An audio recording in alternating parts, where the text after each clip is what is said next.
HarperCollins presents The Dark Tide by Simon McCleave, read by Alice White.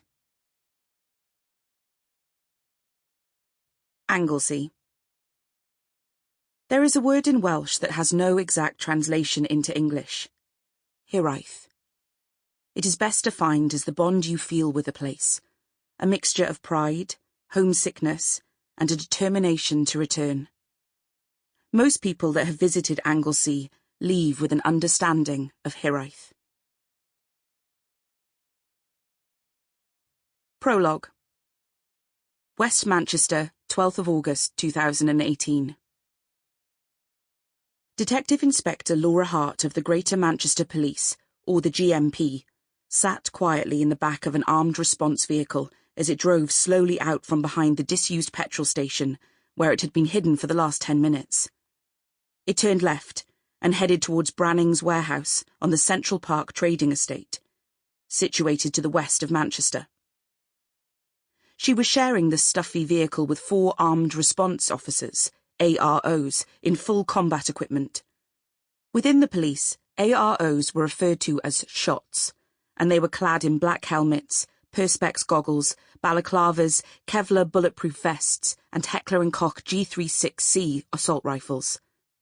The G36C carried a 100-round C-Mag drum magazine and fired at the deadly rate of 750 rounds per minute. In an operation like this, the AROs needed more firepower than the 9mm pistols or carbines that they usually carried. They weren't going to take any risks today. As the armoured BMW X5 slowed, Laura reached up to hold onto the leather strap that hung from the car roof to keep her balance. She could feel the adrenaline surging through her body. She felt agitated and highly alert. Her Kevlar bulletproof vest was heavy as it bounced against her shoulders. As always, it was too big.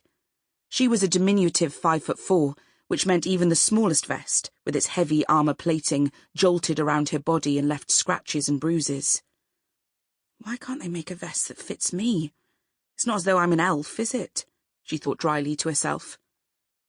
If wearing a vest had been a rare occurrence, she might not have minded. But because of the escalation in the number of armed gangs in Manchester, she was permanently putting one on. Part of her found it annoying, as she had never received as much as a scratch while on these operations.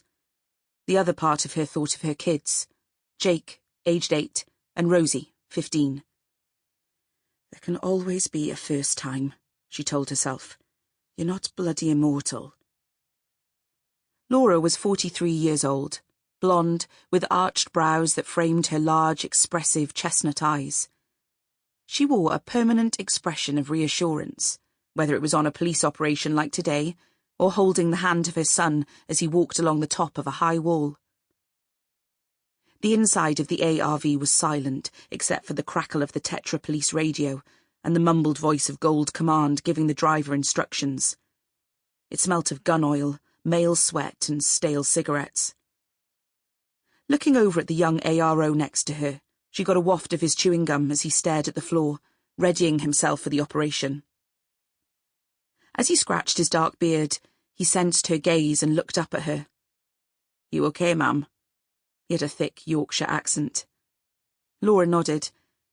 "Never better," she replied sardonically. Her accent had a trace of North Wales. He grinned. "Just keep behind us, eh?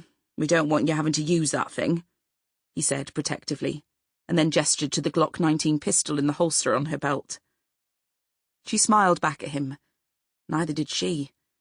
It might have 15 bullets in it, but she had never fired a gun in over 20 years as a police officer, other than at the police firing range.